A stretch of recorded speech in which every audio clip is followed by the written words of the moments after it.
The Earth is flat, and here's why. Ever wondered why satellite dishes don't point straight up? If satellites are supposedly orbiting miles above us, but those dishes aim at an angle toward the horizon instead of the sky, doesn't that seem strange? Therefore, it makes you question, are these dishes really connecting to satellites, or are they connecting to ground-based towers nearby? It flips the story we've been told about how modern communication works. NASA claims thousands of satellites orbit Earth, delivering TV, GPS, and radio signals from space. But take a look around. When was the last time you saw a satellite dish pointed directly toward the sky? These dishes are angled toward nearby towers, suggesting they might be connecting to local stations instead of distant satellites.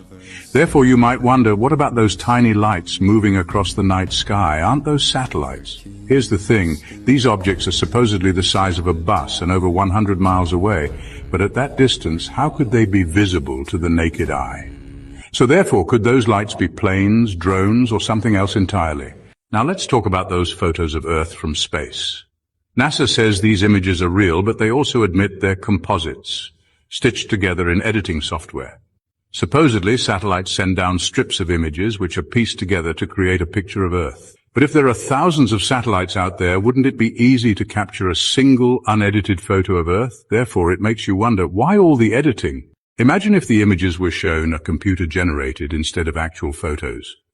And consider this, if most dishes communicate with ground stations, and if Earth's images are edited composites, how much of what we know about space is actually true? When you dig into these details, things start to feel off. Why don't those lights in the sky match what we're told? But more importantly, why are all the satellite dishes angled at the horizon instead of pointing up to space? Therefore, if you're starting to question the story we've been told, hit that follow button. There's a lot more to uncover.